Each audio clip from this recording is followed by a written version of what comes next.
नमस्कार दोस्तों, राधे राधे, जय श्री कृष्णा। श्री शिवाय नमस्तुभ्यम। मासिक शिवरात्रि व्रत कथा। धार्मिक पौराणिक कथा के अनुसार चित्रभान नामक एक शिकारी था। जानवरों की हत्या करके वह अपने परिवार का पालन पोषण करता था। वह एक साहूकार का कर्जदार था, लेकिन उसका ऋण समय पर न चुका सका। क्रोधित साहूकार ने शिकारी को शिव मठ में बंदी बना लिया। संयोग से उस दिन शिवरात्रि थी। शिकारी ध्यान मग्न होकर शिव संबंधी धार्मिक बातें सुनता रहा। चतुर्दशी को उसने शिवरात्रि की व्रत कथा भी सुनी। शाम होते ही साहूकार ने उसे अपने पास बुलाया और ऋण चुकाने के विषय में बात की। शिकारी अगले दिन सारा ऋण लौटा देने का वचन देकर बंधक से छूट गया। अपनी दिनचर्या की भांति वह जंगल में शिकार के लिए निकल गया, लेकिन दिन भर बंदी गृह में रहने के कारण भूख प्यास से व्याकुल था। शिकार खोजता हुआ वह बहुत दूर जंगल में निकल गया। जब अंधकार हो गया तो उसने विचार किया कि रात जंगल में ही बितानी पड़ेगी। वह वन के एक तालाब के किनारे एक बेल के पेड़ पर चढ़ गया। रात बीतने का इंतजार करने लगा। बिल्व वृक्ष के नीचे शिवलिंग था, जो बिल्व पत्रों से ढका हुआ था। शिकारी को उसका पता न चला। पड़ाव बनाते समय उसने जो टहनियां तोड़ी वे संयोग से शिवलिंग पर गिरती चली गईं। इस प्रकार दिन भर भूखे प्यासे शिकारी का व्रत भी हो गया और शिवलिंग पर बिल्व पत्र भी चढ़ गए। एक प्रहर रात बीत जाने पर एक गर्भिणी हिरनी तालाब पर पानी पीने पहुंची। शिकारी ने धनुष पर तीर चढ़ाकर जो ही प्रत्यंचा खींची। हिरनी बोली, मैं गर्भिणी हूँ, शीघ्र ही प्रसव करूंगी। तुम एक साथ दो जीवों की हत्या करोगे, जो ठीक नहीं है। मैं बच्चे को जन्म देकर शीघ्र ही तुम्हारे समक्ष प्रस्तुत हो जाऊंगी, तब मार लेना। शिकारी ने प्रत्यंचा ढीली कर ली और हिरनी जंगली झाड़ियों में लुप्त हो गई। प्रत्यंचा चढ़ाते तथा ढीली करने के वक्त कुछ बिल्व पत्र अनायास ही टूटकर शिवलिंग पर गिर गए। इस प्रकार उसने अनजाने में ही प्रथम प्रहर का पूजन भी संपन्न कर लिया। कुछ ही देर बाद एक और हिरनी उधर से निकली। शिकारी की प्रसन्नता का ठिकाना न रहा। समीप आने पर उसने धनुष पर बाण चढ़ाया।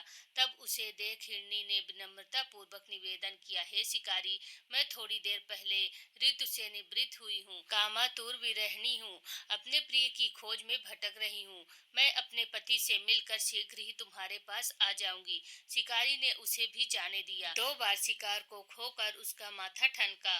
वह चिंता में पड़ गया। रात्रि का आखिरी प्रहर बीत रहा था। इस बार भी धनुष से लगकर कुछ बेल पत्र शिवलिंग पर जा गिरे तथा दूसरे प्रहर की भी पूजा संपन्न हो गई। तभी एक अन्य हिरनी अपने बच्चों के साथ उधर से निकली। शिकारी के लिए यह स्वर्णिम अवसर था। उसने धनुष पर तीर चढ़ाने में देर नहीं लगाई।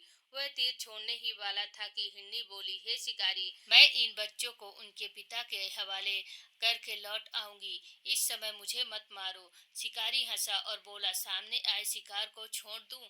मैं ऐसा मूर्ख नहीं। इससे पहले मैं 2 बार अपना शिकार खो चुका हूँ। मेरे बच्चे भूख प्यास से व्यग्र हो रहे होंगे। उत्तर में हिरनी ने फिर कहा, जैसे तुम्हें अपने बच्चों की ममता सता रही है, ठीक वैसे ही मुझे भी है। हे शिकारी, मेरा विश्वास करो, मैं इन्हें इनके पिता के पास छोड़कर तुरंत लौटने की प्रतिज्ञा करती हूँ। हिरनी का दुख भरा स्वर सुनकर शिकारी को उस पर दया आ गई। उसने उस मृग को भी जाने दिया। शिकार के अभाव में तथा भूख प्यास से व्याकुल शिकारी अनजाने में ही बेल वृक्ष पर बैठा बेल पत्र तोड़ तोड़ कर नीचे फेंकता जा रहा था। पाँव फटने को हुई तो एक हष्ट पुष्ट मृग उसी रास्ते पर आया। शिकारी ने सोच लिया कि इसका शिकार वह अवश्य करेगा। शिकारी की तनी प्रत्यंचा देखकर मृग विनती स्वर में बोलने लगा, हे शिकारी, यदि तुमने मुझसे पूर्व आने वाले 3 मृगों तथा छोटे बच्चों को मार डाला है तो मुझे भी मारने में विलंब ना करो, ताकि मुझे उनके वियोग में एक क्षण भी दुख ना सहना पड़े। मैं उन हिरनियों का पति हूँ। यदि तुमने उन्हें जीवन दान दिया है तो मुझे भी कुछ क्षण का जीवन देने की कृपा करो। मैं उनसे मिलकर तुम्हारे समक्ष उपस्थित हो जाऊंगा। मृग की बात सुनते ही शिकारी के सामने पूरी रात का घटना चक्र घूम गया। उसने सारी कथा मृग को सुना दी। तब मृग ने कहा, मेरी तीनों पत्नियां जिस प्रकार प्रतिज्ञाबद्ध होकर गई हैं, मेरी मृत्यु से अपने धर्म का पालन नहीं कर पाएंगी। अतः जैसे तुमने उन्हें विश्वास पात्र मानकर छोड़ा है, वैसे ही मुझे भी जाने दो। मैं उन सब के साथ तुम्हारे सामने शीघ्र ही उपस्थित हो जाऊंगा। शिकारी ने उसे भी जाने दिया।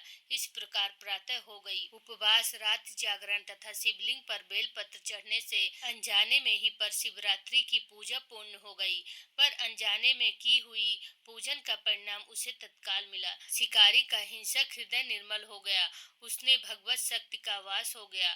थोड़ी ही देर बाद वह मृग परिवार शिकारी के समक्ष उपस्थित हो गए ताकि वह उनका शिकार कर सके। किंतु जंगली पशुओं की ऐसी सत्यता, सात्विकता एवं सामूहिक प्रेम भावना देखकर शिकारी को बड़ी ग्लानि हुई। उसने मृग परिवार को जीवन दान दे दिया। अनजाने में शिवरात्रि के व्रत का पालन करने पर शिकारी को मोक्ष और शिवलोक की प्राप्ति हो गई। बोलो हर हर महादेव।